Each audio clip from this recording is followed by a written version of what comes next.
Hello, everybody. Welcome to Speakeasy Conversations.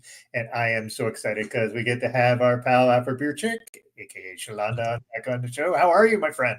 I am great. How are you doing? Hey, just got in 10 minutes, 15 minutes before the show from traveling. So it's been great. Oh, damn. Yeah.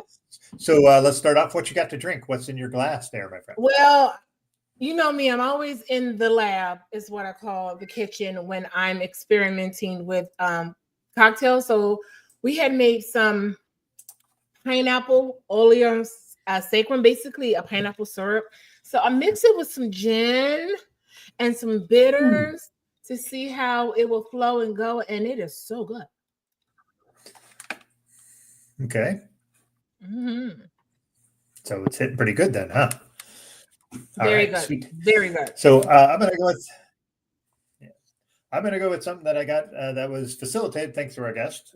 This is from Liquid Intrusion. This is their Queen of the Seven Seas. So made with, 7 different kinds of hops. So, always really a fan of their stuff. Man, shout out to them for just hustling and doing their thing because, man, I don't think they ever stop working. So it's been it's impressive to see how much they can pull off. Also, I don't have a graphic for it, but I just saw today on their Instagram feed that they are finalists for the Sam Adams thing for their for Black Brewers to be part of their program. So, shout out to them. So, cheers to that. Cheers.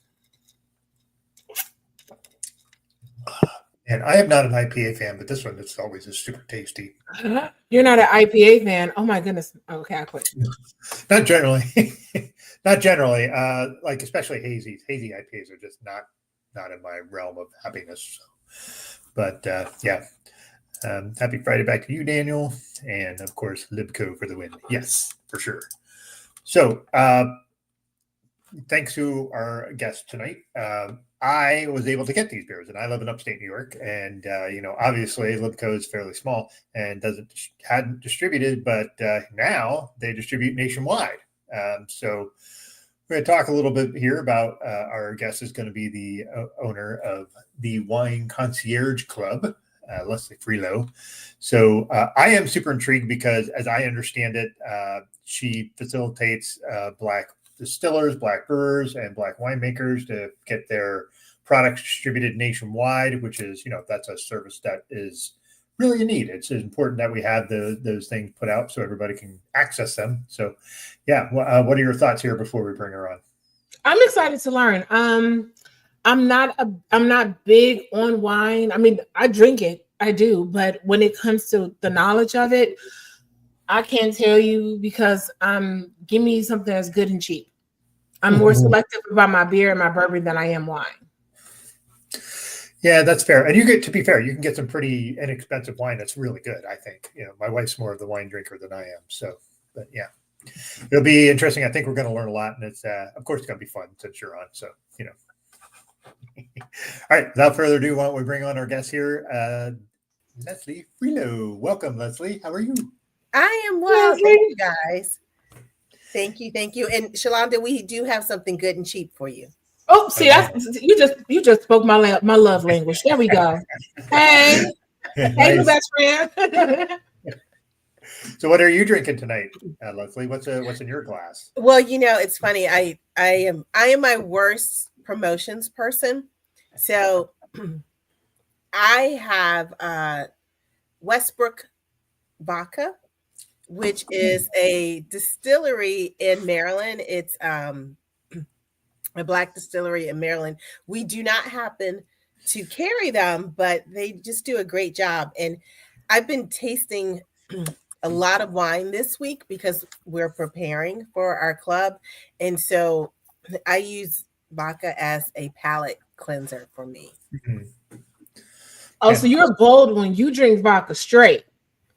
Yeah. Oh, that's another level for me.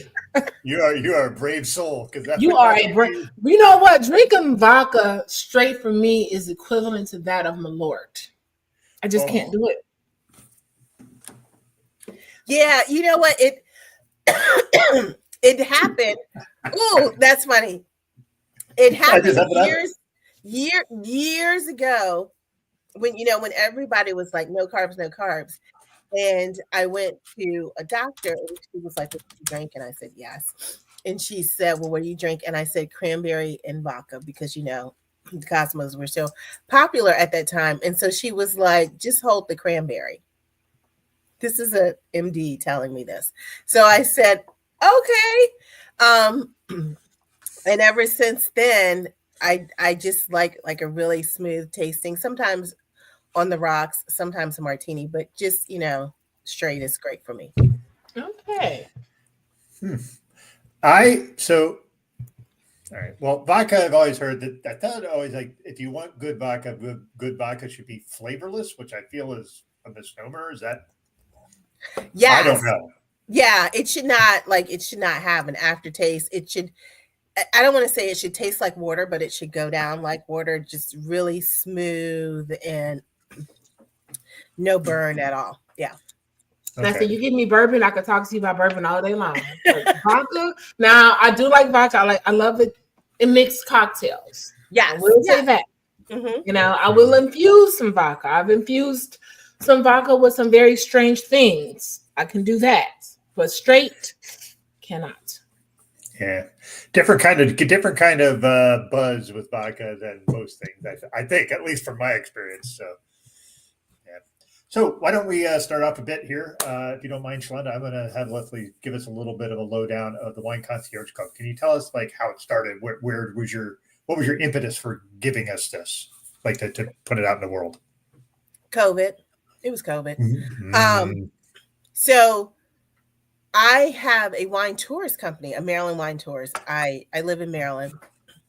The Wine Concierge, though, is based in DC. But in 2013, we started Vino 301 Wine Concierge, and it is a Maryland-based wine tours company. We go to several vineyards in Maryland, and when we started that, it really was for me just to get my foot in the door because I didn't have a wine background, so just to get into the industry, and it took off. And then we started doing wine tastings, yada, yada, yada. And then COVID reared its ugly head, and you couldn't have 6 feet apart in a minibus. So we had to shut down. That was a little difficult. So we had to shut down the tours. And I was like, well, that was a nice business. What am I going to do now? And so we were doing virtual tastings. Mm-hmm. And then I, realized, like everyone else, that people were just going to drink regardless if we were going to teach them about wine over Zoom. And so I started the online store and doing the research for that. And then in May, when George Floyd was killed, there was this huge reckoning in wine where, it was less than 1% of Blacks in wine, in all sides of wine. So then I said, well, we're going to focus the wine store on Black winemakers. Mm-hmm. And then I realized there's not enough Black winemakers. So we expanded the feature to minority winemakers and women winemakers. Mm-hmm. So we officially opened in December of 2022. And we're essentially just an online store, and you can go online and shop for wine. We recently brought beer on. Doug, you have beer. And you just point and click. And the great thing about it is we ship nationally. There's only a few states that we don't ship to. And Please tell me you ship to Illinois. yes, we do. Okay, good. Never mind. Keep going. And, That's all I need to know. and it's, you know, it's about building a community. $1 from each sale goes to the Black Winemaker Scholarship Fund.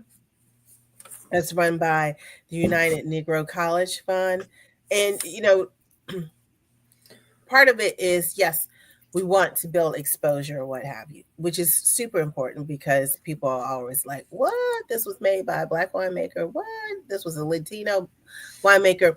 But then the other part is the reason why there's so few of them is the bar is so high to get into the industry.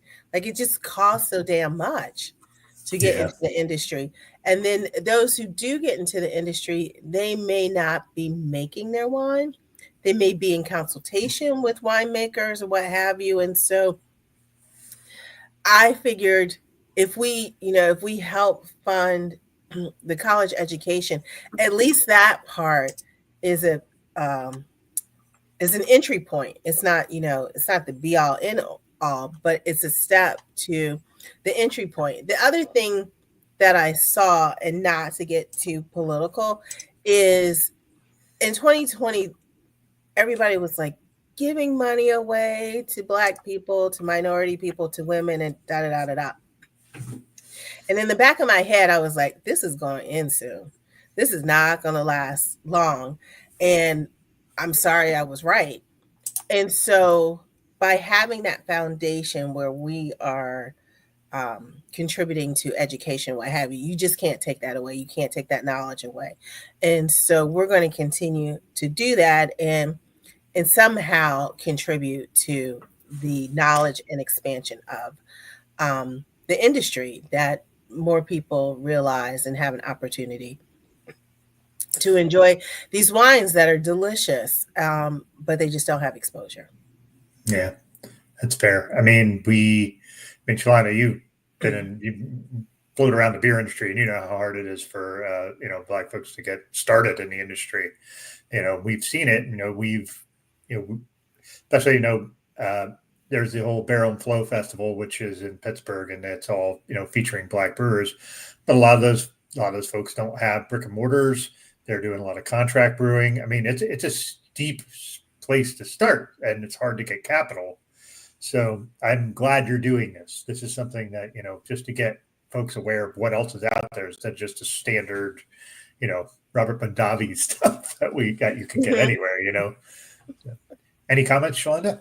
No, I definitely agree. Craft beer is an over a 22, maybe $25 billion business now. I don't know what the numbers have shifted, but even with that number, Black community is still less than 1%. We're like 0.8, if that now, and our hardest venture is gaining capital.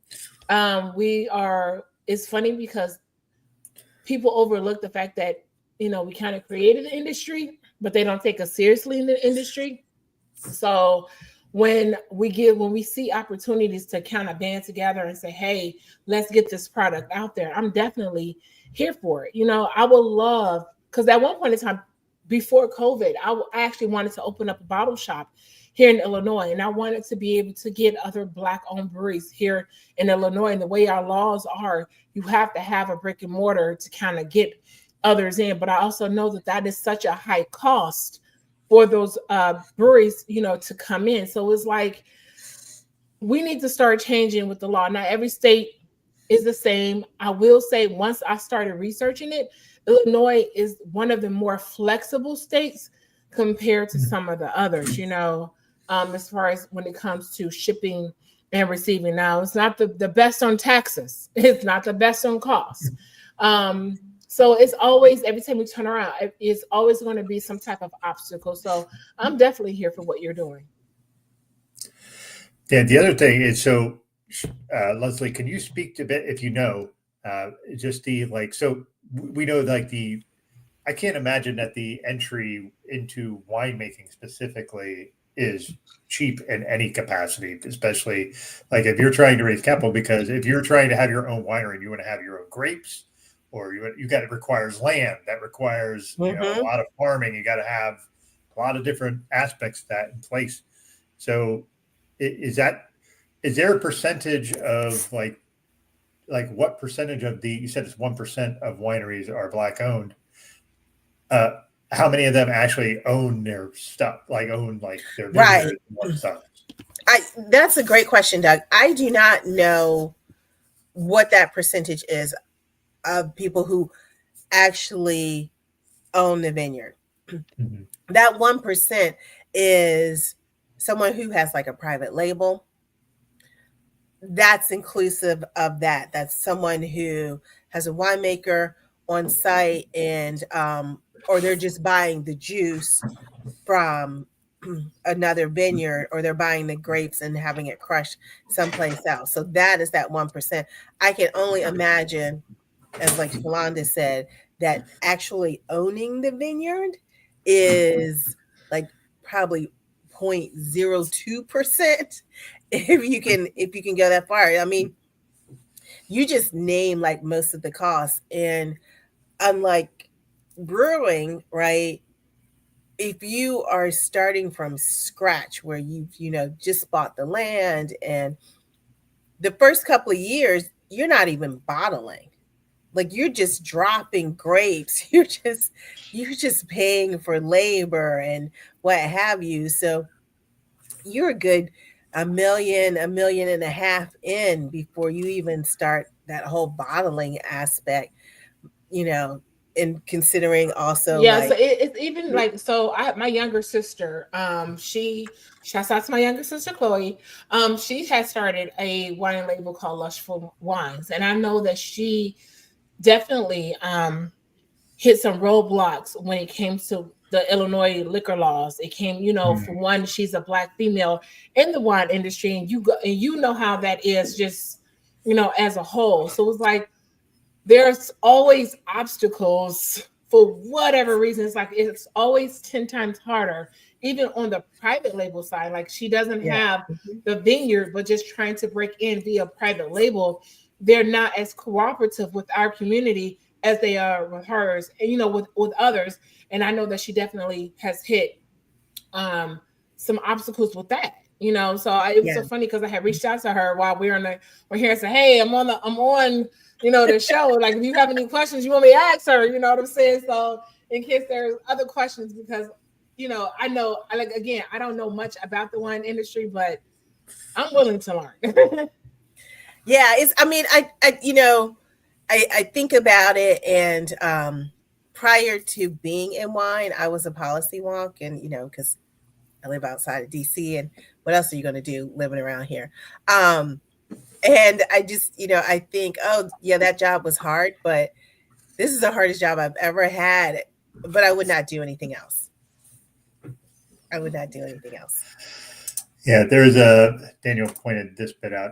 Estate-owned labels are often inherited. I think that's correct. Like, I feel like that is something that's just like, it's like a lot of other things where it's like the sort of good old boy network. Oh, well, my great grandfather started this winery, and then it just keeps getting passed down, which, okay, but like, how do you break other folks into that? Right. So or there's situations that I've seen where there may be first generation winemakers, but their grandparents or their parents own the land, like they were farmers. Mm-hmm. And then they decided, the farm may not be doing so well, so let's plant grapes, right? Let's just start off as sourcing grapes. And again, that's a bar that a lot of people don't have, 5, 6, 20 acres just laying around going, hey, what are you going to do with it? Yeah. And it depends where it is too, right? Yeah, exactly. The land has to be right to grow grapes. Like, I live very close to I live an hour from the Finger Lakes, and there's a boatload of fucking wineries up there, but it's the right climate, it's the right soil. Exactly. So, and that's not always going to work for everybody, which sucks, but unless was it super bitter wine. if you like, a super bitter wine is right up there with a porter for me, Doug. Don't play. Freaking porters. Gotta drop that in there. So, all right, I didn't read this full comment here, but or other beverage like malt and hops. Yeah, a lot of cideries and meaderies have popped up in upstate New York, and shout out to Ren over there, a Mulinated Meadery, who is he's a black owned meadery, and out there in Buffalo style. He's just starting up to, I think, what was Shalanda? You'll know this. The Sizzle Perry started his own thing where he has Ren as part of his, like he did a thing where he's bringing together different black owned things, black owned liquor, black owned beer. So he's like kind of making a place for that, like a physical location. And Ren, that's his first physical location for his mead. Dude, I've been drinking. I couldn't even tell you. I can't even tell you right now. I've been drinking. I can't even say it right now. I'm drawing a blank. I know what you're talking about, but I really am drawing a blank right now. Welcome, Chloe. Nice to see you. That's my sister. Shouts out, Chloe. Hey, Chloe, were your ears burning there because Shalanda was talking about you. Nick, Chloe, can you put the name of your brand in the chat? Yeah, because that would be helpful. So Lushful Wines. I'm gonna speak it out there too. Lushful Wines. So Lushful Wines. Yeah. So all right. So you have your business, which is expanding to beer. How much do you have from the perspective of liquor? What do you have, folks? We don't. Okay, how do I say this without getting myself in trouble? We don't have spirits. I don't have a spirits license. But recently, I have picked up a ready-to-drink margarita, which has, it's called Yuzu. And it's ready to drink, all natural fruit juices. And we have a classic margarita. We have our most popular one is the pink guava. And then we also have a pineapple jalapeno one, and you just shake it up and pour it over ice. But we've been making wine cocktails with those. Ooh. And we'll make little spritzers with them, and they have just been flying off the shelf. They're great for summer. Really great. She doesn't understand. She's speaking my language right now. Yeah, because Shalanda is the mixer extraordinaire. So yeah. You would love these. These, oh my God, they're so good. Yeah. I think that if there was a show called Cocktail Wars, I'll win it because I can make a cocktail out of anything. Oh, she can. I mean, you did a whole thing with Revolution Brewing where you're making cocktails with their beers, which was like fascinating. Ooh. Yeah. Oh, that sounds exciting. Oh yeah, that was definitely a fun ride. Yeah, that was super fun. That was super fun to watch you, like when you'd be at the brewery and you'd be like, "Hey, everybody," and then you start mixing everything. I was like, "All right, great, this sounds awesome." Half the time, what y'all didn't even realize, I was making up as I went, as I recorded. Now, she is also on our show. Leslie has mixed food and like bourbon, and like on the show is making. So, I mean, she is a mixologist, not just in liquor, just in a lot of different areas. So that's always fun because that goes into areas that we never think of. Too. I cook with booze, like tequila, lime pancakes. That was never a thing. But yeah. Did you really go? Did my sister really just get on the show and just kind of call me out? Seriously? Oh my God. Chloe, dropping the heat. Oh my gosh. She's only saying that because I haven't been to her place to do it yet. Other than that, if I had to come to her place to do it, she would not be making that comment.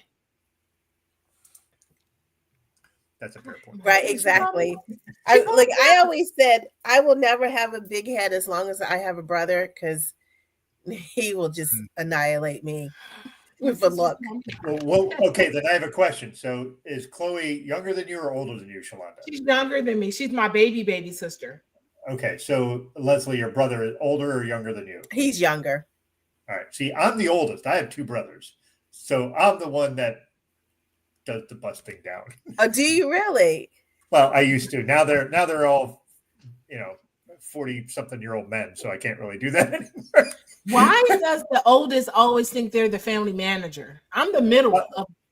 I'm not the family manager at all. I moved away from all that because my brothers still live in the same town that we grew up in. And I was like, fuck this. I'm getting away from all that. It's a 400 person town. I'm not staying in that town. So like they stayed there, which is fine for them. So yeah. It's interesting, the siblings, the way they work, but it's different for everybody. So you're a middle child, Shalonda. I'm the middle child. You don't give middle child energy. You don't give middle child energy though. Oh my God! What is the middle child energy per your definition? My definition is like the middle child kind of hangs back and tries to blend in with the scenery a bit. I don't know, Leslie. Do you think that's kind of how it is? That's how I always interpreted it. Yeah, because they're just ignored. Honestly, yes, they are just ignored. So they're just like, I'm going to do my own thing, and you're right, Doug. They just blend in. Mm-hmm. Yeah, but you do your own thing, but you are not quiet about it. Most middle children are like sort of, I'm going to do my own thing, but I'm very quiet. I'm just going to do my own thing. Right. Okay, so it's funny. My mom will tell you that I was the easiest of her three. Just overall, like she'll say, I didn't start doing the food until I got to college. I don't know what it was about college. Hey, it is what it is. But of all the kids, whether dad's side, mom's side, I kind of just do my own thing. Like I'm just eclectic. I'm different. Yeah. Like I said, it's not a bad thing. Like I really like you doing your own thing is a good thing, and so yeah. Anyway, hey, before we dip out, I want to talk about my second one that I'm going to open up here because another beer from our Libco friends, the Lemongrass Saison that I got. Oh yes, this is my favorite beer of theirs. I like all of their beers, but this is my favorite because it's lemongrass. And there's this, and the only other beer that I've had that I really enjoyed the lemongrass in, and I've had more than a few times, was Mac Brewing out of Philly makes a lemongrass saison, lemongrass. I forget, was it a lemongrass IPA? I forget. He calls it a pale ale. It's not. It's like 12. It's like 12% ABV because everything he makes is like crazy high ABV. So yeah, but. Yeah, I really, really, really enjoy this particular one. But lemongrass just adds something to a beer, and it's not something that a lot of people use. No, it isn't. It definitely isn't. I have to say the south of DC, the cream ale, that one is my favorite. Like I like all of their beers, but the cream ale is my favorite. The cream ale is superbly done. It's just I am a sucker for lemon zest. There's just something. Also, it's a saison, which is a style that I really enjoy. So, and having the lemongrass on that just gives a nice little zing that I really enjoy. Yeah. So, it's also a really food friendly beer as well. Oh, yeah. It's really food friendly. It's really good with Thai food. Yes, it Ask me how I know that. How do you know that, Doug? I may have had that with Thai food a few times. Yeah. And that's interesting. So all right. So I'm going to shift a bit to beer for a second because I want to ask Shalonda what beer styles do you like with particular styles of food? And you're a cook because I see you cook all the time and you cook amazing shit. So what beer styles do you like paired with what styles of food? And then Leslie, I'll ask you that with wine. Man, that is so interesting. So like last night, and I did not take a picture of it. I did like a jerk, hot honey. Okay, I don't know if my sister is still on, but if she's still on, I need to tell her to tune out because she's gonna be pissed at me.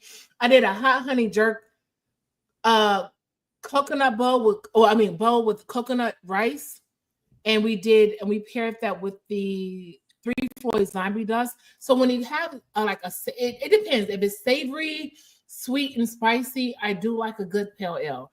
If it's just straight up spicy, I do like a saison. So it's like the heavier the food, the lighter the beer. The heavier the beer, the lighter the food, because you want that balance. For sure. Pardon me. That would make a lot of sense. So I think a saison is that's kind of like a catch-all that goes with almost everything for me, depending on what you're eating, depending on the saison. But I just like that way. But yeah.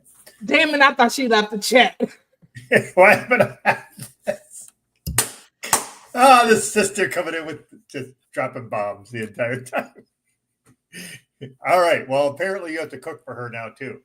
So I know. And look, Doug, don't start nothing. Doug, I like you. Don't start nothing. hey, I was making an offhanded comment. So Leslie, how about you with wine? Because I know very little about wine. So I know there's certain wines that go good with certain things. What do you like? Reds versus whites, different styles. Like, what do you think goes good with what, in your opinion? Well, okay, so my opinion, I always say throw out that BS about white wine with fish and chicken, and then red wine with just, everything else that's not made. Because when you cook, and Shalonda is a great example of it, she just doesn't take like a piece of chicken and does nothing with it and then puts it on your plate, right? So I always tell people consider salt, fat, acid, and sugar. And whatever the dominant flavoring is, that's how you figure out what you're going to pair your food with. That is so true. And that makes a difference. So then you can have a light body red wine with a heavy chicken dish that has like a good sauce. And it doesn't have to be, everybody thinks, okay, it's a tomato sauce, so I have to have the red wine with it. No, you don't have to do that. You could have like a really savory chicken dish. I did a tasting last night, and we had like a herb roasted chicken that was super savory, and we paired it with a South African SGM, a Syrah Mourvedre Grenache, and it went really well together. I've never heard of that particular wine style, so that sounds super interesting.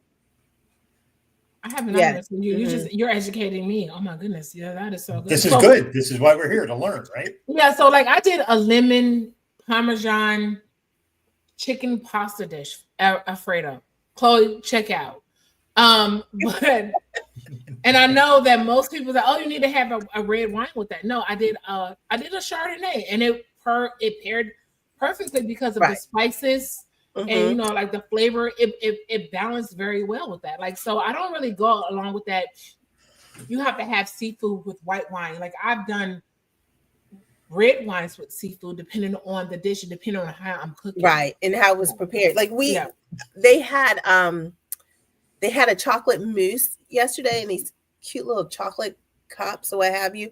And so we have an Australian sparkling Shiraz that we paired with that, and it was just like a burst of flavor with it. So people often think of desserts, well, I'm just going to have like a port, or I like to push the envelope with it and really bring out those undertone flavors there.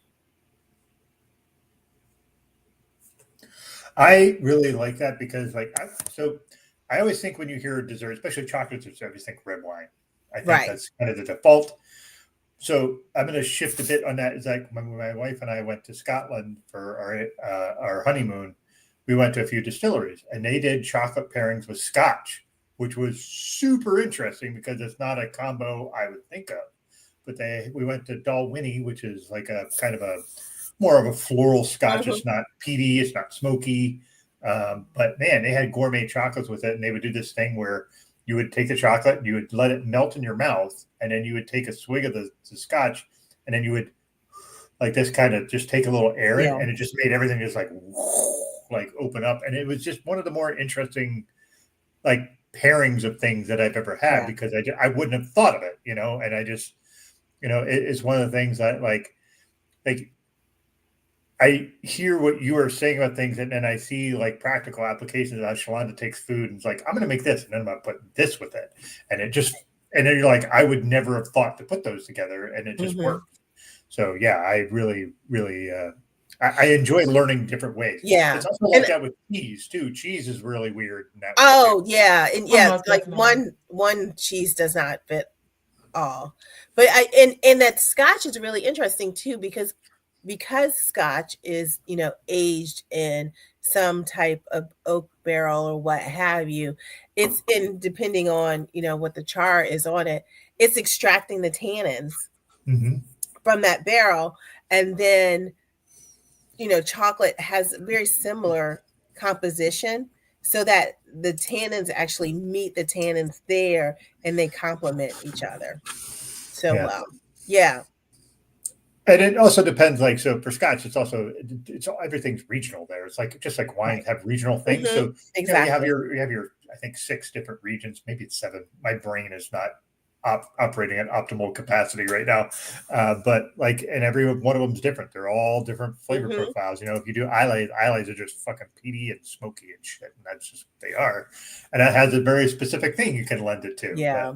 But it's, I like hearing what you both talk about with pairing with things and how to put things together, because like, Shalana, you cook, and I feel like, so I cook a lot, but I'm a recipe cooker. I am not a person that just, let me throw all this together, unless I've cooked it before and then I could say, well, it needs this.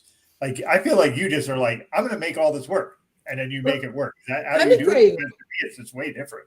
Let me tell you, my husband and my daughter would tell you, I'm bad about it. So they'll send me a recipe. Oh, you should try this. You should cook this. I don't follow recipes. I use recipes as inspiration, because at the end of the day, Mhm. it's like my sister said in a comment, people are not experimental. Like, I'm experimental. So it's like, I'm going to do what works best for me, but I'm going to use this recipe as a guide. You know what I'm saying? So it's like, yeah. I don't follow recipes at all. Well, I should clarify that I follow recipes because I also have certain dietary restrictions thanks to certain medical issues that I have. So, but I do that. But I will riff once I've made it a time or two. But I'm not a person like, my wife does what you do, Shalanda. She's like, all right, I'm just gonna, here, I have these ingredients, and I'm gonna make it work. And I'm just like, I can't. My brain just doesn't work that way, and I admire that. I'm always going to find a way to amp up. So like yesterday, I told you I make like coconut rice. So I looked up dozens of recipes of coconut rice. And here I am like, okay, I want to amp up this coconut rice. So what did I do? I bought some sweetened coconut flakes. I toasted it and I threw it in the rice to amp up the flavor of the coconut rice. Now, one recipe that I found told me to do that. But so I just kind of use them as a guide. And it turned out amazing. And it sounds like you have a really good palate too. So you can anticipate what that flavor profile is going to taste like. Mm-hmm. I also think people sometimes are just afraid of messing it up, right? And like, food just costs so much now.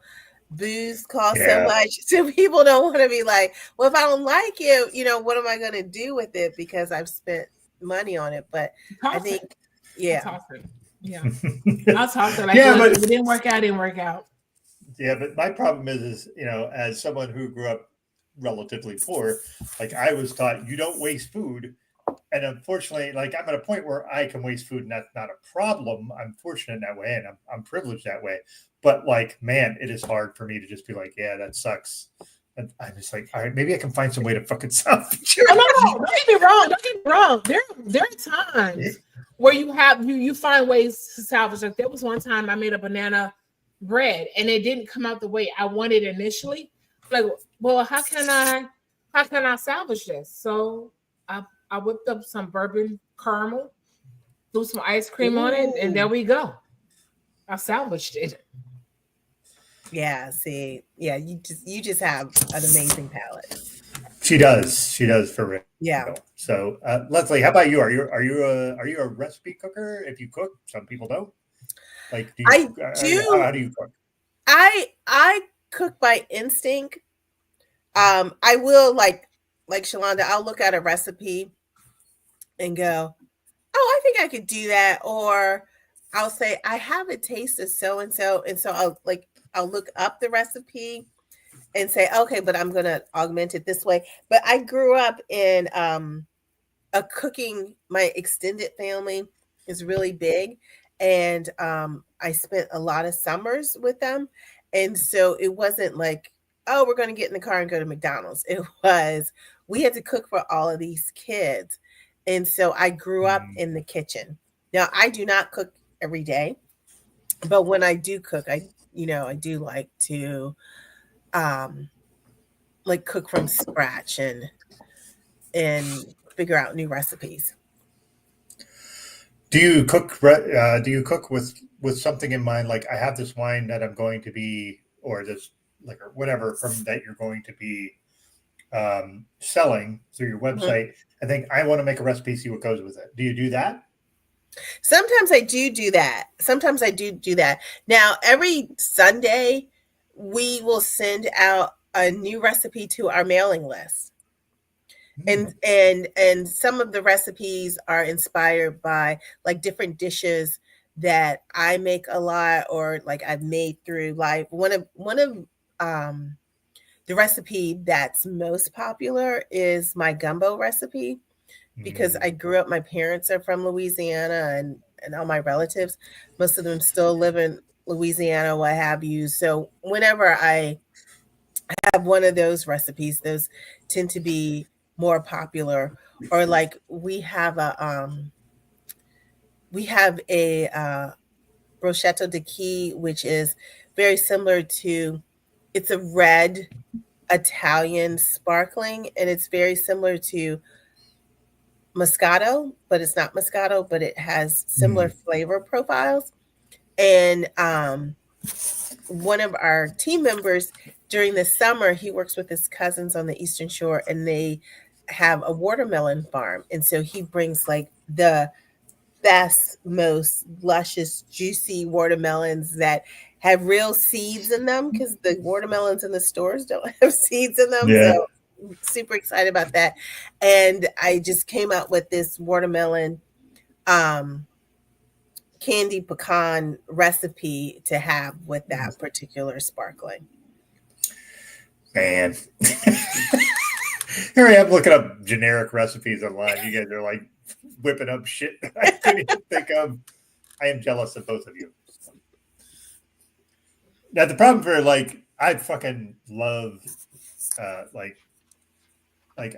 went to New Orleans with my wife, and I love the food there. The problem is a lot of the food is like, hey, there's 50,000 tons of salt, and I can't have a lot of salt. Mm-hmm. So that sucks. So I did make a gumbo, but I substituted a few things. And one of the things I did was, instead of using andouille, because I couldn't find an andouille that wasn't like, because it's sausage right inherently has a lot of salt in it because you want to preserve it and all that. So I used like a turkey kielbasa, and that was okay. That was not, it's not authentic, but it was the best I could do. So, but well, the great thing about gumbo, it's whatever you make it. Now, the one thing, like, I will turn my nose up, are people who put tomatoes in their gumbo. I'm just like, that's tomato soup. But anything else, you can do it. Like, some of my family, they put turkey wings in their gumbo. Some people put smoked duck. So it's whatever you make it. Oh, smoked duck. Gumbo is really about the roux more than what you put in it. Right. That roux has to be right. Now I have a secret just between us girls. If you don't feel I'll go off camera. If you don't feel comfortable doing the oil and flour situation on the stove, because it does take a while to get a good roux, what you can do is take a baking sheet and put flour on it and stick it in the oven. And oh yeah, that's, what, it's so funny, because that's how I used to, old school. So I have daughters who are 25 and 20. That's how I used to brown the flour for like diaper rashes. Really? And that's old school. Yeah. My grandmothers, both grandmothers on my mom and my dad's side, told me that. It was like, look, this is better than any diaper rash cream you're going to buy in the store. Excuse me, brown that flour and put them in their little bottoms. Oh my goodness, yes. I had no idea. See, ladies and gentlemen, it can double as your roux or diaper rash. Diaper rash powder. Who knew? I didn't know that. That's I had no idea. The I had no thing idea. is, the amount of different. If you took a bunch of cultures and you were like, here's all these remedies that you have, you would just be able to take care of a billion things, but we just don't put all that shit together. That's awesome that you can do that. Like I made the roux, and the roux is time consuming, and you just have to constantly, it's like just stir and stir, make sure everything, and it's a long time, but it's super good. I will say I made one time, I decided I wanted to make some browning sauce, and that was a mistake because I'm an idiot. So let's just put that out there at the beginning of part of this statement. But it overflowed, and it's basically you're just taking brown sugar and boiling it down.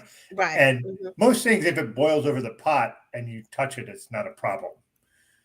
It burned, and I touched it, and that was a sugar burn on my finger that took like 4 weeks to heal. Like this finger was like a fucking mess for like 4 weeks. Like hot lava, basically. Yeah, it's like hot lava, and it just fucking singes a whole hunk of your fucking. And I'm on blood thinners, so like that made it 10 times worse. So like I was like, Jesus Christ, this is never gonna be. So sorry, that was a side tangent there. But I talked about like making certain things and just like, and browning sauce is delicious. I'd never had it, and I went to the store to try to find it and see if I could do that. But then I was like, well, I'll just make it, and then maybe I will be a little more cautious next time. Wow. So, yeah, not a great idea. Don't touch that.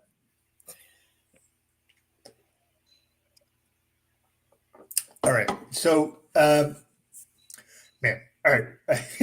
There's like 10,000 directions I can go. So, and my brain's fired at 50,000 times a minute. So, what is your favorite wine then? If you're going to choose a wine that you would like, it's your go-to. Like we all have like different like things, like there's like I really like porters. Shalonda hates porters, so like there's different styles. Like so what is it with wine? Which one is, if you're going to say this is like you have, this is my wine, that if I'm going to have a wine and it's just a generic wine night, what are you having? So my favorite wine is not necessarily my go-to wine. My favorite wine is called a Tannat. It's a Tannat is like big, red, punch you in the face every time you drink it. I love it. Super tannic, like its name. That is my favorite wine. We don't always. I started carrying a couple of them because you got to know what you're doing as a winemaker to manage to deal with that wine. But if I was just going to have a glass of wine, I would say anything from South Africa is my favorite wine region. They do an amazing job with cabs. They do amazing blends with Cinsault and Merlot. So any one of those, I will have a South African wine, and their sparkling wines are amazing. Like, yeah, you could get me to do just about anything if you gave me one of their sparkling. Yeah. I'm with Daniel there. I don't think I've ever heard of that style. So, Shalonda, what's yours? Beer, liquor? I'm going to guess it's a bourbon, but like, give me your thing. I mean, I'm a bourbon girl. I love my beer. So anything with liquor in it at this point, I'm just playing. Bourbon, definitely. I'm more of a bourbon. Let me sip. Let me enjoy. Let me pull out all the flavors. So yeah. Interesting. So 7 years? I'd never heard of that style either. Like, Jesus, you people are giving me an education on wine that I've never. What is that? Have you ever heard of that? I have never heard of that before. I mean, Daniel, please elaborate, because I have never heard of a Sauvignon. Is it a dessert? Cab Sav and Pinot Noir. I really like Pinot Noir. Like, so I'm not a wine person, but like, if I have it, it's probably going to be a dark, dry red. That's like the style that I'm going to drink if I'm going to drink wine. That Cab Sav is my wife's sort of, if you're going to call it sort of a everyday wine, that's one. Yeah. So he says a Chenin Blanc from a specific appellation? Oh, it's from the Loire Valley. Okay, I've never heard of that, but yes, definitely, Chenin Blanc is amazing, and Daniel, South Africa is known for their Chenin Blancs also. So a little more on the tropical side. The French have more of a like fruit forward type of, can also be in a sweeter style. Okay. Again, these are all things I have no idea about. So I love hearing this. Like Daniel is like one of these guys that like he knows a little bit about everything. Like I don't know how he keeps everything in his brain. Like my shit's filled with 80s music and fucking basketball stuff. So like he just has everything. I just have those two things. So are you for Indiana or for the Knicks? I don't honestly. I could like either of them. I like the way Indiana plays more than the Knicks personally. Okay. And that's not a dig on the Knicks. I just like the style that Indiana plays. So yeah. All right. So I'm gonna Daniel. Come on, man. You're joining a Cru Beaujolais, a Nebbiolo, and neither. Oh yeah. All right. So all over the place because those are things I don't know either. But. And then your sister pops in there, Shalonda, with the I'll educate myself on this. So that's cool. This is the thing. This is what I love about the show, is bringing up people that I like have expertise in areas I don't know. So this is great. I know, Shalonda, you have a heart out here in a few minutes. So anything else you want to ask Leslie before you have to part ways?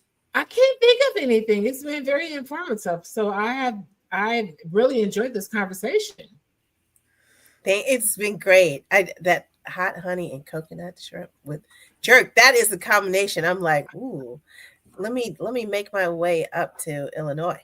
Come on.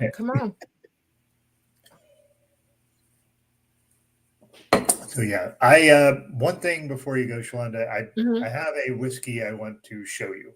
Okay, show it. Where the fuck did I put it? Oh, over here.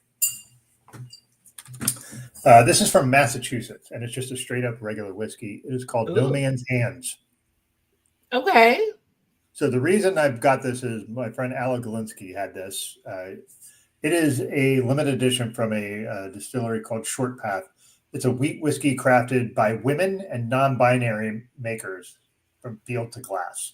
So all their ingredients are done by either women, all the wheat, all the ingredients are women or non-binary folks to make this whiskey. Awesome. And so it is. It's just a standard wheat whiskey, which, yeah. So I really, here, I'll pour a little bit, but because, yeah, generally speaking, I'm more of a Scotch person if I'm going to drink whiskey, but I bought this for the purpose of what it is. So yeah, just a little bit in there. But I wish I could send some of this to you, and maybe I can figure out a way to send it to you in a flask. Because I can't send you a whole bottle. I mean, you could if you wanted to. I think I could. Yeah, I'm just saying, that's how you package it up. Yeah. Well, I send beer all the time, and I asked if I could send you beer, Shalonda. You're like, don't bother. And I'm like, Jesus Christ, I sent beer to Wait, when did I say that? I did that a couple of times, and you were like, nah, don't worry about it. I was like, hey. Wait, was this like back? Wait, hold on. Okay, hold on. I must not have been in a moment of clarity during that time. So I retract that. That was not me. That was somebody else taking over my body. So yeah. Yeah. All right. So before you go, we're going to have both you and Leslie answer this. And Leslie, you can hang here a bit after Shalonda goes because I have some more questions. Maybe a few more times.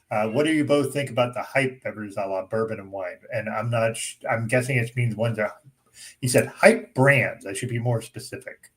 So when I think hype brands, I think about celebrity brands who decide to dip into the bourbon business and just slap their name on it and really don't care about the product. So and I don't really fall for that, because it's easy to go get MPG juice or Ross and Squid, whatever you want to call themselves today, and then slap your name on it. And I'm never downing private labels. I don't want anybody to think that I'm doing that. But my thing is, it's like What I have a problem with is when they falsify a story as if they've been around forever, when you can clearly taste like you just did not pick, like you just picked the most simple barrel and decided, oh, this is the best one for me. Like, no, thoroughly research, take your time with it. And which is why I don't really buy into the hype brands. Yeah, he's saying allocation ones like Blanton's, Eagle Rare, Camus, Opus One. Camus and Opus One I haven't heard of. Oh yeah, well those brands, yeah, same like Blenders. I have a bottle of blends in my bar. Actually, 2 bottles that I haven't even opened up. Eagle Rare, I mess with Eagle Rare depending on which one it is. It's just like during COVID, I was chasing those bigger brands, but now it's like I'm not really chasing them. Like my favorite bottle of whiskey is Takamine. It's a Japanese 8-year bottle of whiskey. It's smooth. It tastes like an American whiskey. It's not pretty much widely known. I mean, it's about $99 for the bottle, but it's very well worth it. Yeah, I am. I will also promote most Japanese style scotches, which is they feel like they shouldn't be good because it's Japan, like because they don't have peat and all that stuff. But like not all Scotch distilleries in Scotland even use peat. So, but some of them are superb. And I'm interested to see to try maybe some of those. Are they Japanese or Korean? Like there's a lot of different places. How are they, Shalonda, the one that you were talking about specifically? I would say the Japanese whiskeys that I really got into was the Takamine and then the Hibikis. I can't say that I've had too many others outside of that. But the Takamine is my favorite. It's like even amongst the American whiskeys, it's still my favorite. Okay, I'm gonna have to find out that one from you because I'm curious now. So, you and I will talk offline. I'll most definitely. So yeah, but Shalonda, I know you have a heart out here in a few minutes. So listen, thank you for popping in. And thank you guys. Thank you for co-hosting. I know it was great meeting you. Same here. Yeah, you two have to talk offline because you guys need to talk about a number of things. So yes, most definitely, I'm so here for it. Yeah, and also Chloe, make sure your sister Chloe should be talk to Leslie as well. Yeah. Lushful wine. So we'll maybe hook that up. So cheers to you, Shalonda. Thank you so much for being on. Thank you. Cheers to you. Take care. Cheers. Bye-bye. Bye. All right, Leslie, it's just you and I now. So listen, I could go in a lot of different directions. So what is your ultimate goal? I'm assuming, and this is just my opinion from outside, you want to grow this so you're having many more Black-owned and women-owned distilleries, breweries, wineries. How do you grow that? How do you help with that? Because and I don't mean like, well, how do you do that? Like, I don't mean pointing a finger at you. Like, how do you, like, we all want to help with that. I think, like, right. I want, like, for instance, I'm a beer and whiskey person. So I want to help because it's in my own best interest selfishly, I want to have those. So like, right. How do you envision helping that business grow for not just your business, but the business of others? Right. So, in March of this year, I partnered with one of the local banks in Baltimore.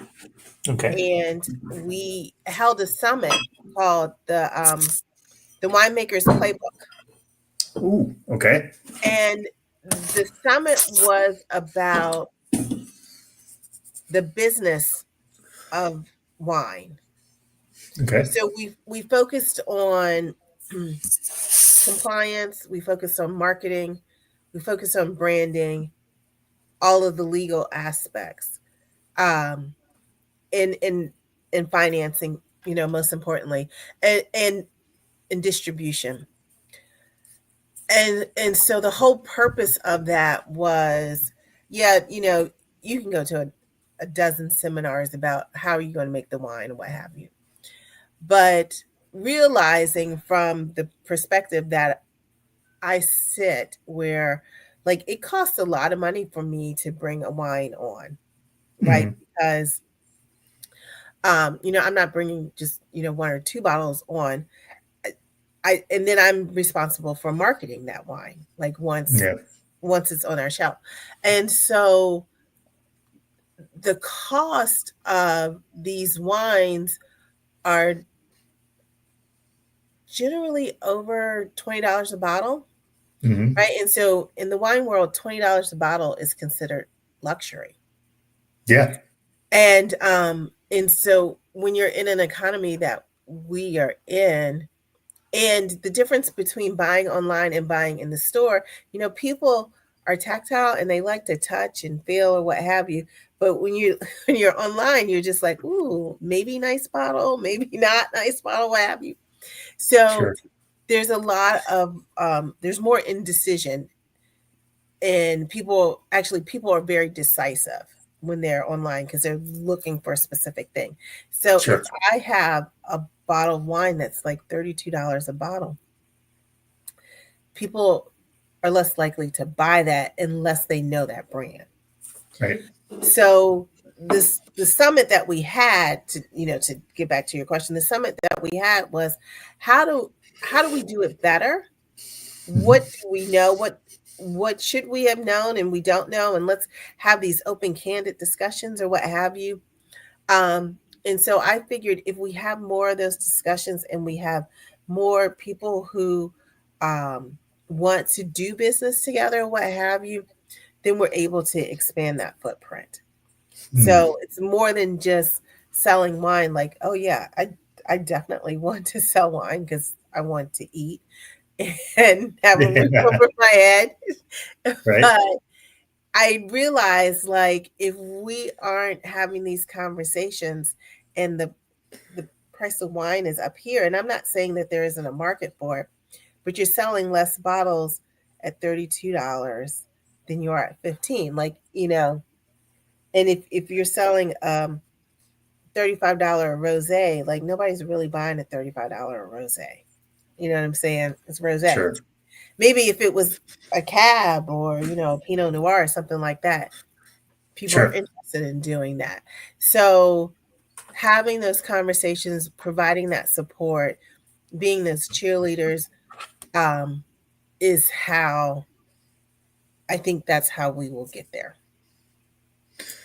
Yeah, I feel like there are certain things. So, like, I'm gonna shift to coffee because there's a few Mhm. black-owned coffee folks that they're a little expensive. They're like $20 for a 1 pound bag, which is expensive for a Yeah. bag of coffee. Hmm. But see, for folks who are able to purchase that, not everybody can, and Hmm. but for me, like if I'm fortunate enough that I can afford a $20 bag of 1 pound coffee, or be it a $32 bottle of wine, and it's for a cause that I think, yes, you will buy it. But that's a certain level of folks. So Right. how do you? So now you have to figure out, how do I market that so it's appealing to folks who, all right, well, you obviously don't want people to overspend what they can afford, but you also want people to be able to support what you believe in. And that is, I feel like that's where your happy medium Hmm. sometimes is a challenge, right? So Yeah. yeah, I like when I heard that Libco was distributing their beer through, I was like, this is great. I can finally get their stuff. That Hmm. is, and the shipping was not cheap. But here's the thing: you're facilitating me getting beer that I enjoy that I can't get. Right. Right. Right. Right. And it's in.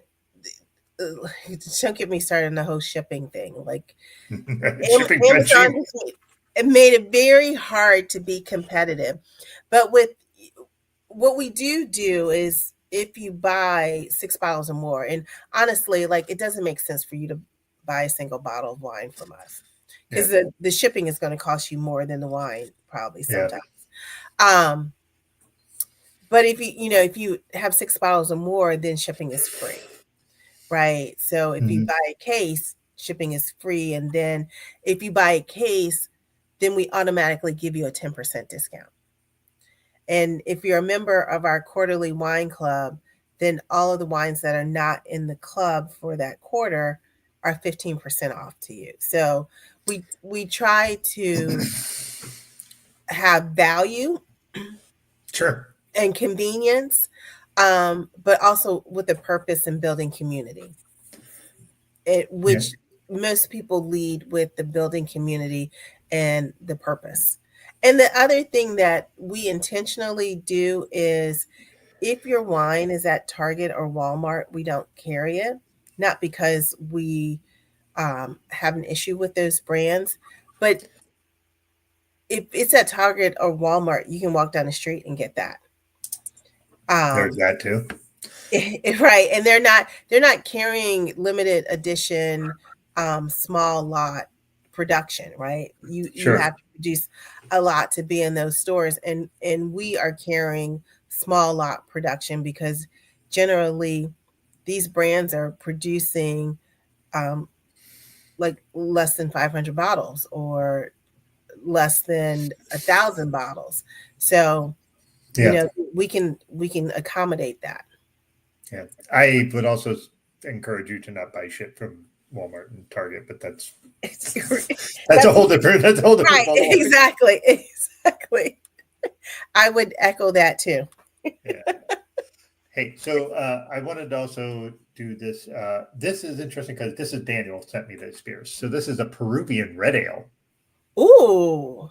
So I believe, Daniel, maybe you can comment. Roundhead Brewing out of Hyde Park, Massachusetts. I believe they're Peruvian owned, which is why almost all their beers are it. So, yeah. There's so before I pour it, but this is something Daniel actually said about that value is important. So, like, he lives in Hell's Kitchen in New York City. Mm-hmm. So red ales are a bit tricky for me, to be honest. Some of them are overly hoppy, some of them are overly sweet. And really, I didn't know. I knew about the hoppy part, but I did not know about sweet. Killian's Red is a red ale, and that is just sweet. Okay. Yes. So, so this is outside of Boston, Peruvian. Man, the NA Chica would have been fucking awesome. I like NA stuff. So if you see this, also you can't see this is Giant Jones. Giant Jones is one of the, I think it's the only trans female owned brewery in the United States. I could be wrong, but it's okay. So that's the glass. That's not the beer. But but look at the color in that. The color in that's just ruby. That is gorgeous. Yeah. Beautiful. So Daniel sent me 4 beers from that brewery. I had their lager, which was outstanding. So I'm curious to see how this is. See, that's how red ale should be. It's got little hops to it. It's not super sweet. Really, really delicious. So yeah, thank you, Daniel, for that. That was really good. This thing, part of our community, and is that we tend to send a lot of beer to each other and a lot of different things. Like that whiskey I got, a friend of mine sent it to me because I was like, "Hey man, you're in Massachusetts. Can you get to this?" And he's like, "Yeah." So I paid him, and I Venmo'd him for the shipping. But so that was not a cheap bottle of whiskey, but because of what it is, like I'm willing to spend more for something that's different or unique or has a cause. Specifically, a cause is really important to me, which is why when Libco talked, I was unaware of you until Libco was distributing to you, and I wish I would have known sooner because my wife's a wine hound, and not a wine hound, but she likes wine way more than me, and I'm going to really look through all that stuff to try to pick up some things for her that she would find interesting. So. That's cool. Now, so you would make the initial purchase. Would you go back again to continue to purchase that same item? Oh, you mean for me for Libco stuff? Mm-hmm. Absolutely, because I love their beer. But that's the thing is I know them. That's the thing is I'm aware of them, and I've met them. I've hung out with them. They've been on the show multiple times. Okay. So that's like, all right, great, cool. I can support them, and I can support another Black women. Right. That's a double win for me. But this is the thing is like I feel like we are in a, not to get political, but I feel like we are in a space where community is really going to matter. Community can Yes. be in a million different ways, but this is a way that community matters. So that's another reason why I was all in on that. I definitely, I 100% agree, and that is my philosophy. And like when Total Wine started adjusting their program and they were removing labels from their shelves, what have you, I went on Instagram or whatever, and I was like, look, you can put your wine on our platform and we'll ship it, and you'll get nationwide exposure. So yeah, and the idea is like the amount of people who do things like just simple things like DoorDash or something like that, where you can get stuff delivered to you and they'll pay a premium. You will pay a premium. People will pay a premium to have it delivered, but they don't have to leave. Excuse me. And the idea of being like COVID was kind of the instigator for you to really start this ball rolling. COVID did a lot for all of that. Like, yes, people now are way more willing to have stuff shipped to their house and pay extra money just so they don't have to leave their house. So as an extrovert, that's not me as much, but my wife is an introvert. So there's that. But also like, if I'm gonna spend time, I'm gonna spend time with my wife. She's my favorite person to hang out with. So if I can do something where we're hanging out together and we're not have to leave and she's happy and comfortable, fucking great. So yeah, it's totally like if I have 1,000,001 things to do and I need to have stuff for our tours or a tasting coming up, best believe I'm going on Instacart and ordering that instead of running out to the store and standing in line and doing that type of thing. Yes, that's a convenience that I'm definitely going to pay for. And that's the thing is we are in an economy where, yes, stuff is more expensive and we're going to have to manage that. I mean, I'm sure you're dealing with that. If you're dealing with imported wines, I can't imagine what your overhead would be for that, because then now you have to include tariffs and all that nonsense. But people are willing to pay for convenience where they don't have to fucking leave, where they don't have to get behind a bunch of Nimrods in their stores. So I'm a little bit of a masochist, and then I really love grocery shopping. I love grocery shopping, but the thing is, here's what I do. I have headphones on the whole time, and I am just laser focused. Here's my list, and I go. But most people are like, "Fuck that! It's too many people," and I get that, but I am not like that. But there's some times where I'm just like, I don't feel like leaving the house, and my wife's like, me either. All right, then let's order in, and we do that. And there is a convenience factor that cannot be discounted in our culture now. And yeah, I agree. Oh, so mentioning tariffs, right? We haven't been majorly impacted, but some of the wines that we do that are imported, some of them, the distributors are slowing down the cycle of bringing them in. Yep. And we have seen that with some of our wines, and so I have to be strategic, or like, okay, well, do we order more because they're in, or what? It's a whole cash flow thing. But the other thing that people aren't talking about is tariffs will affect the domestic ones, and we'll start to see that like in September, and when they start to bottle for new seasons, because the bottles come from China, the corks labels. You're right. All of that stuff, people don't think about that, and that's going to have an impact on domestic. So I don't want people to think, oh, well, I'll just buy domestic. No, you're still going to be affected by it. The prices are still going to go up on that. People don't quite realize just how much we utilize external resources for that. Like beer, if you're getting let's say you're getting a crowler at a brewery, well, it's going to be more expensive because their aluminum cans come from Canada or somewhere else.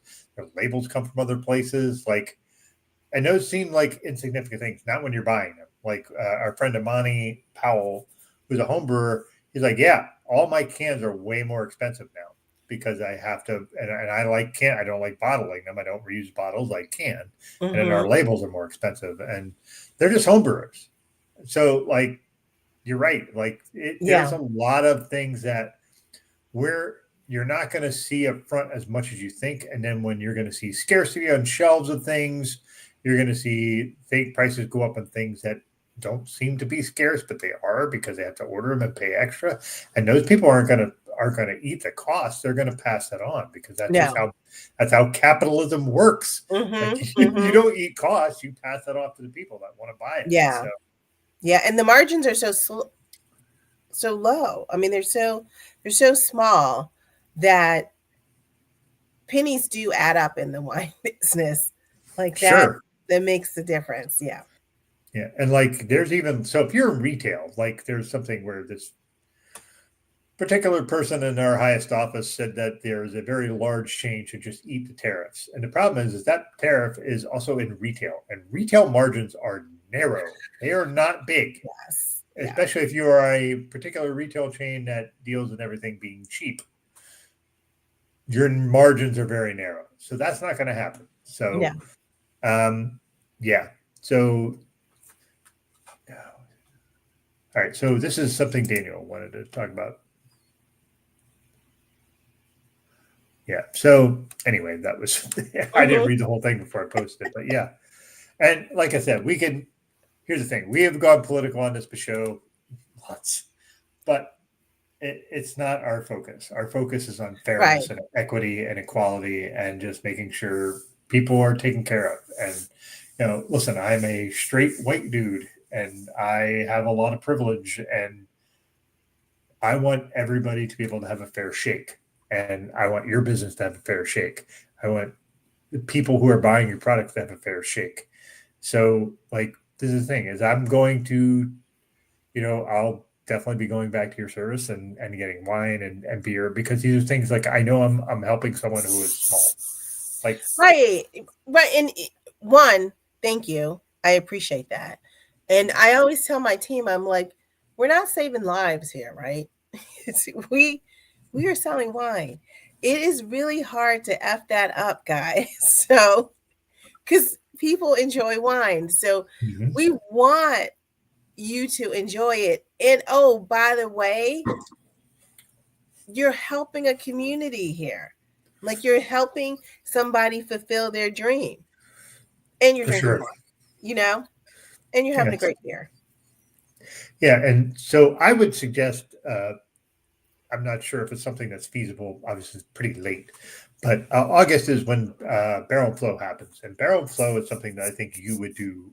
You would really enjoy, one, being there, and two, being amongst your folks. I am a white guy, and I go with Greg, and I never feel out of place because everybody's super welcoming, and they're all about just how can we expand people of color having their business, build them.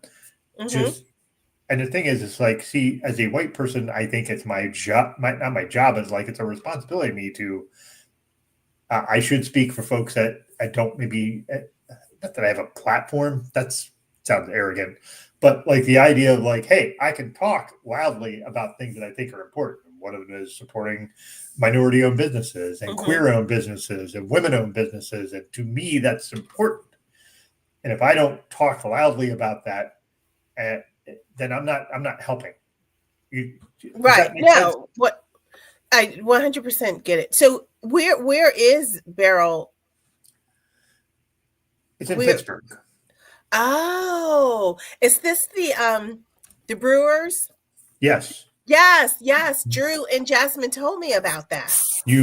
I'll have to go with them. Talk with them about it, because they come and they do pour their beer there. But I love those folks, and like they make me feel like family.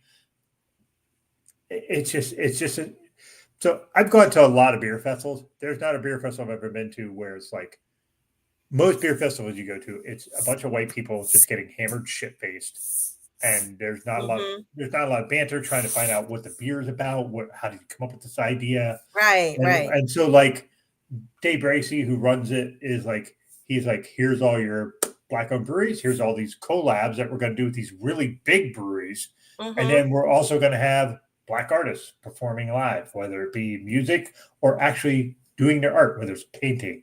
All the food vendors are Black owned. So like it's just a really great. I mentioned Yeah. to Greg the first Uh-huh. year after I went, I came back and I said there was something I saw there that I hadn't experienced, and I loved it. And it was seeing Black joy, and like as a Mhm. white person, we don't see that enough, and it's important to have folks be able to be themselves and just like this is my Right. environment. I'm with my people, with my friends, with my family. It's all good, and like yeah, I had a couple of friends come from where I live, and they were white people, and they just had a fucking blast. It's like this is great. This is the best beer festival I've ever been to, because you can actually talk to the brewers. Like you go to a Yeah, most beer which festival, is you the cannot do coolest any of part. that. Yeah, I think that's the best. Like that's what I love local vineyards, because Yeah, usually the winemaker, they are in the tasting room and they're pouring and talking about. I think that's the coolest part. Well, I'm going to have to I am going to go and have dinner with Jasmine and Drew in a couple of weeks. And so I'm going to ask them if I can be their +1 there. I'll work for they them. yeah they are great. Tell them Greg and I said hi because I we love sure listening. will. Like Jasmine also had one of the craziest takes I think ever on her show, and I'm not kidding. She mentioned she didn't like gravy. Are you serious? Like, how do you not like gravy? Hey, how do I think it was her. I think it was her I'm because going to ask her. I'm going to ask her. Well, they are big they're big wrestling fans. yeah, they And are. she's a bigger wrestling fan than he is. Like he got her into it, and like she knows everything about it. And I don't know what wrestling show it was, but it was like, I don't know, I'm not a wrestling person. WrestleMania or something. And they One of did the those. funniest skit on Instagram where she took him down there. So I'm gonna ask her about this whole gravy thing. Yeah, I hope you can go. It's Yeah, I think it's the second weekend in August. I'm gonna check it out. So So I think hopefully, are you going to be there, Doug? I'll be there. Oh, good. Then Daniel, I'll be able to meet you in person. yeah. So Daniel's coming from Hell's Kitchen. He's coming to my house, and then he and I are driving down Okay, because it's only 5.5 hours from my house. from So Pittsburgh. I could drive down, and then I know a million people there. I'd love to have you run around and just be with me. There's a million people that I think you would really enjoy talking to, Okay. and just it's such a good time and such good food, such good beverages. It's not just beer. There are some liquor people. Like I said, we had Ren was there with his mead, Ooh. and we Mhm. had Ren is a person that I would love for you to talk to because you can help Okay. him distribute his mead because he makes banging mead. And if you can And we hold don't have mead on our site, so that would be no, great. no, give me a second. I will be right back. And I have 2 bottles of mead of his right here in my house. Give me a Okay. second. I'll show them to you. Okay.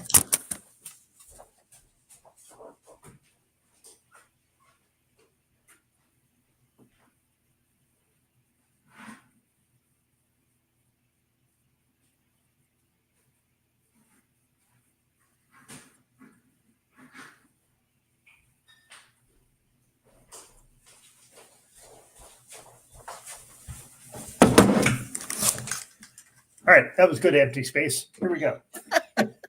So this is his coffee mead. Ooh. Ooh. So and it's named Mulinated Meadery because his grandmother was named Mula.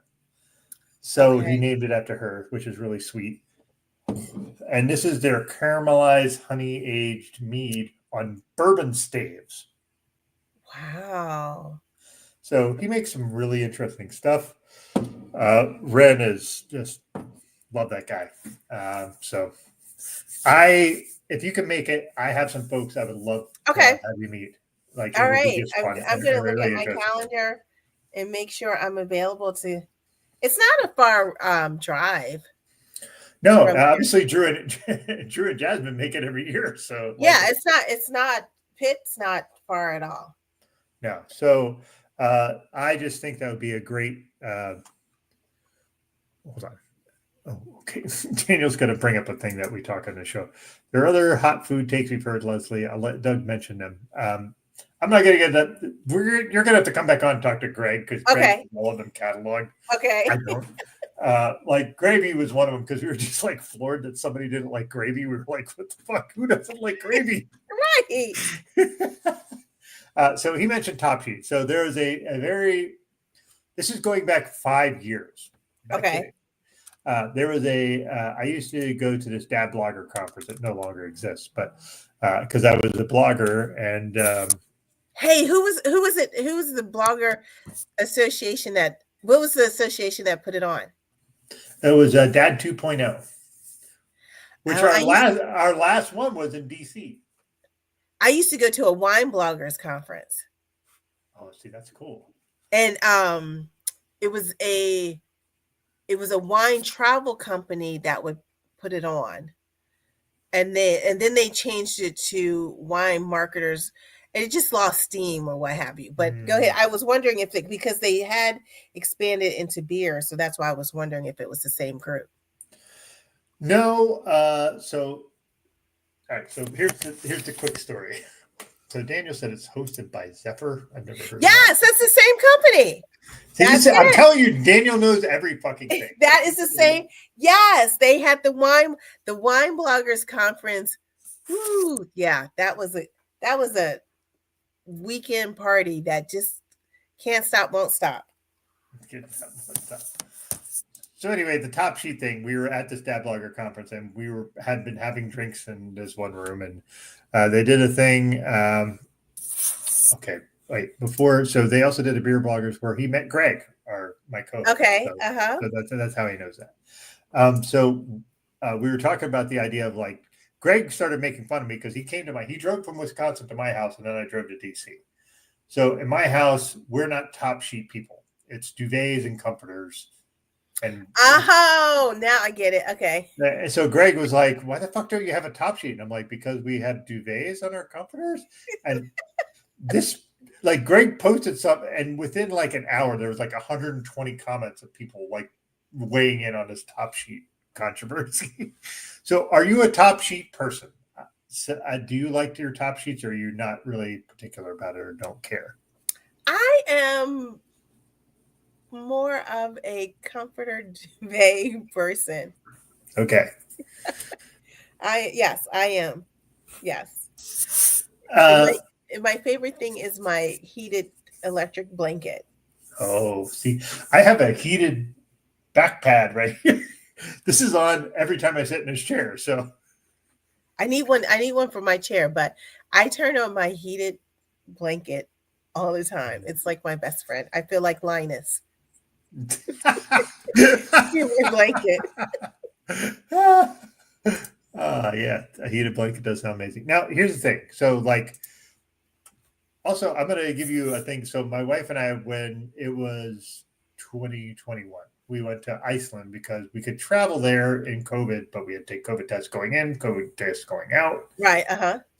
But in Scandinavian countries, what they do is if you're sharing a bed with someone, you get your own comforter. Oh. So basically, my wife and I have full comforters in a king-size bed. So she has her own, and I have my own. Now, here's the thing.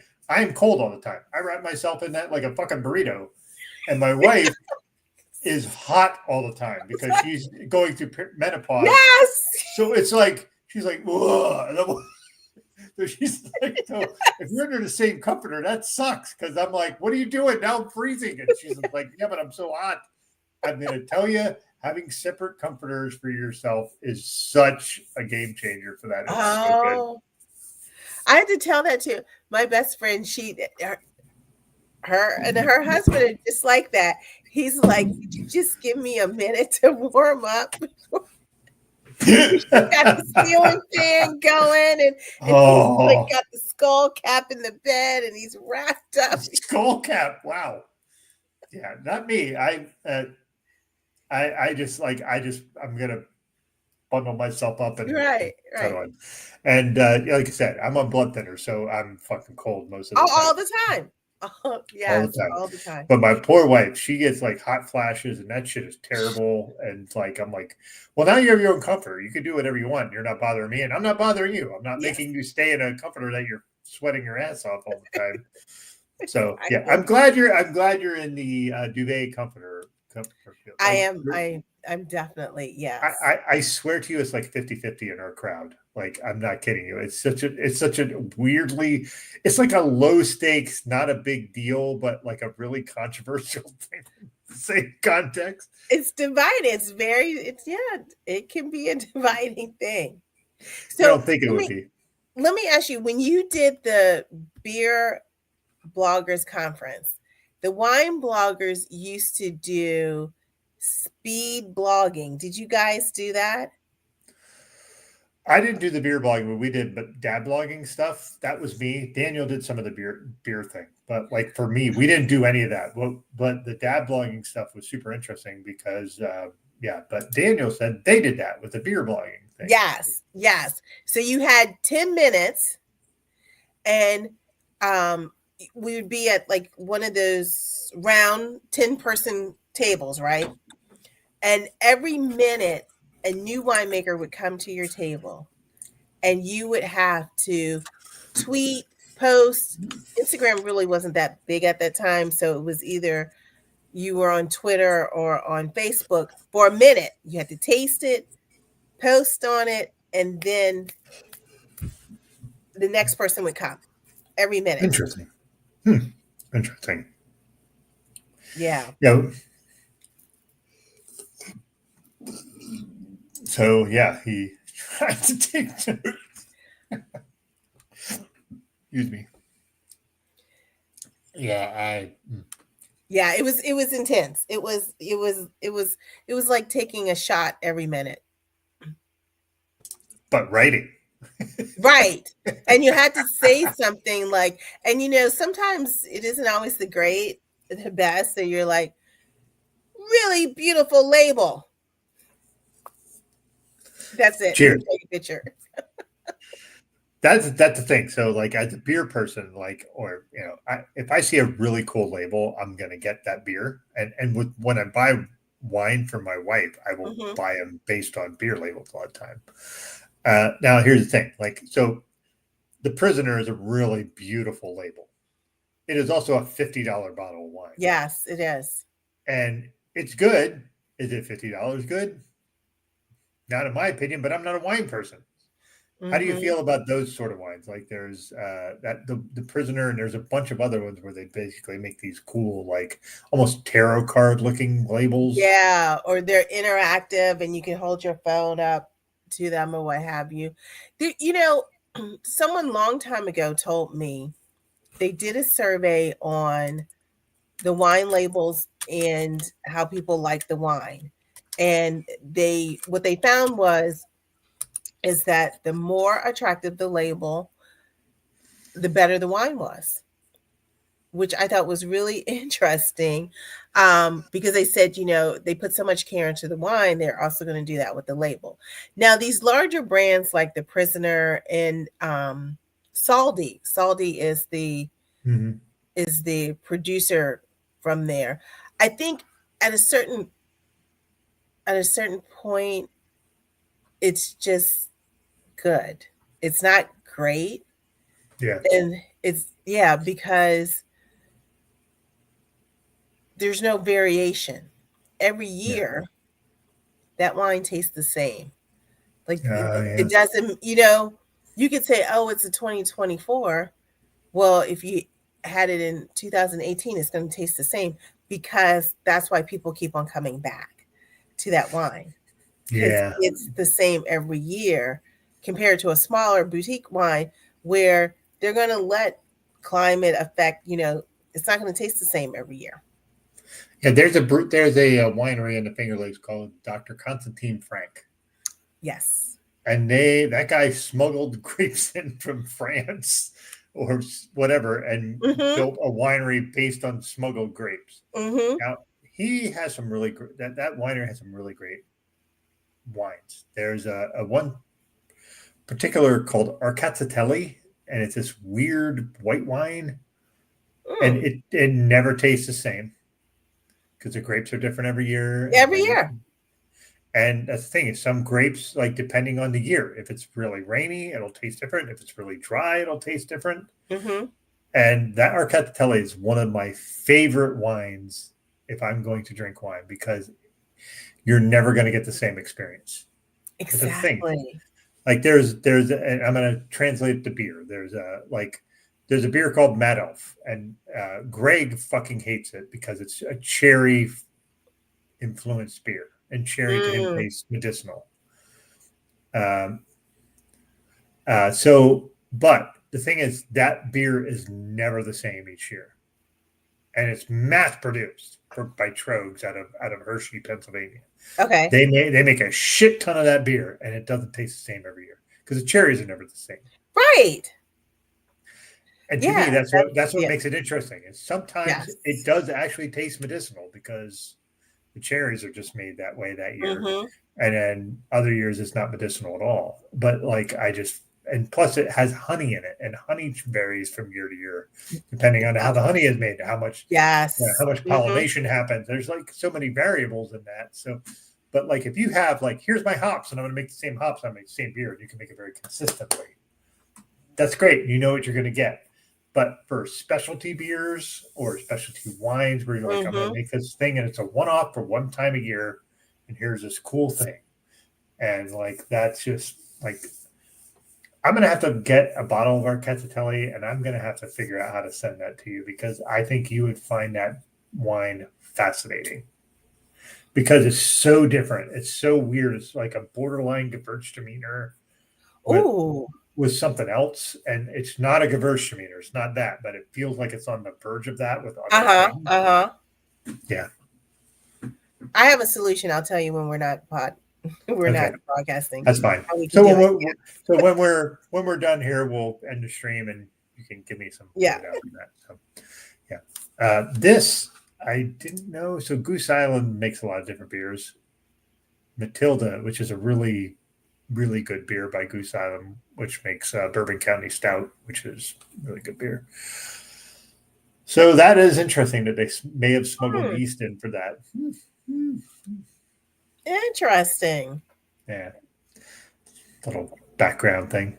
So anything else you'd like to talk about, Leslie? Because this has been fascinating, and I look forward to having. I would really like to come back on when Greg's on because Greg will have questions that I hadn't thought about. Oh, sure. Yeah, most definitely. Oh, so can I tell you about our wine club? Yes, please do. Please do. So our wine club is quarterly. Excuse me. It's by the seasons. So we're going into our summer wine club, which will start in June. And it is drink what you like. So you get to choose between 3, 6, or 12 bottles. Okay. And we do excuse me, we do default selections, but in the wine club there's a total of 18 bottles. So you can have 18 different selections, and if you like all red wines, you can pick any combination of red wines that we have selected, and it's a different theme every quarter. So our June theme is Italian varietals that are not in Italy. So we have like all these different Italian varietals, but the wines are from different parts of the world in the United States.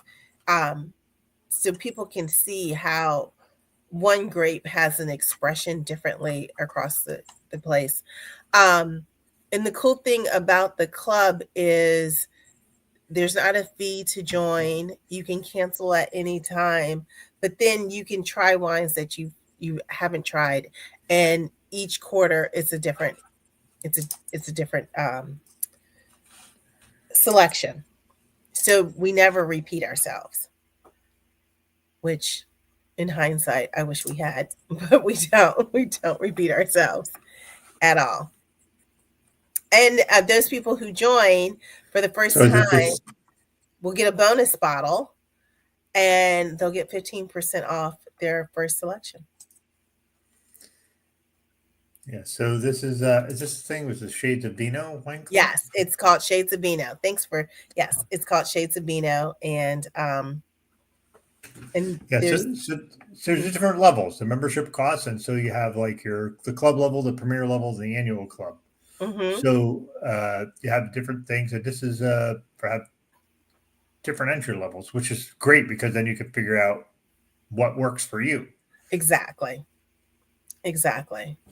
Yeah. Yeah. And then we often have, like, similar to this, we'll have winemakers come on and talk about their wines, and we'll do a virtual tasting with them. And this June, one of the winemakers, we're going to do a live podcast and tasting on June 19th. On Krishan, Juneteenth. On hmm Juneteenth. she's Awesome. coming to DC. She's with Love Corkscrew. And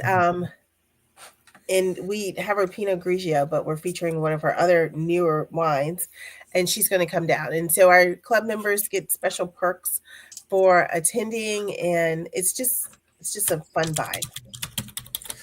Yeah, it's something where like I'm not a wine drinker, but my wife will, and I really find this sort of thing sort of fascinating. And that way, I can bring things in my wife will like to try. What's interesting. So I do a beer show, but I don't. This week, I actually drank more than I drank in months. But I was in Mississippi visiting my sister-in-law and her boyfriend, and so I got to go to a bunch of breweries that I'm never going to visit because I'm not in Oh, wow. Mississippi's a million miles, and they don't distribute.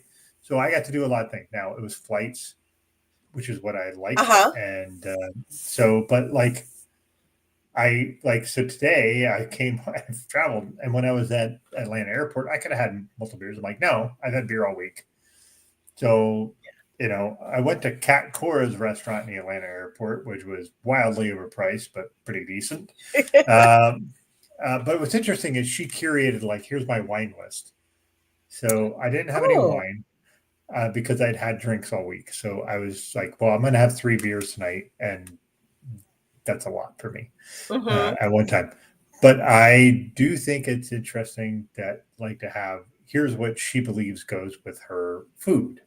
And it goes back to what we were talking about earlier, just the idea of like, how do you pair things? And again, it's all like what works for you. Like right. What food works for you? What beverage works for you? What beverage works with the food you have? So I'm really fascinated to learn a little bit more about the wine stuff. I know Daniel was talking about it and just being like, hey, let's figure this out. And so I want to say I really, really appreciate you coming on here and kind of giving us a little bit more of an education on stuff that we don't know. Thanks for having me. I appreciate it. Yeah. And when Greg is available, I know he will have a lot of questions that I didn't even think of. So we'd love to have you back and just bullshit our way through that. Yeah. Thank you. I know. I appreciate it. Thanks for spending Friday night with me. Yeah, no, thank you for spending it with us because, hey, we're all busy. We all have our own things. And I appreciate you taking time for that. And thank you for doing what you do because this allows us to kind of try to find things that we probably couldn't find normally. And that's super important. So thank you for doing what you do. Not a problem. Not a problem at all. Yeah, thanks, so Doug. Thanks for the great questions. Yeah. So if you want to hang out a few minutes, I have some questions for you. Okay. And then we'll head out. But thank you again, Leslie. Take care of yourself.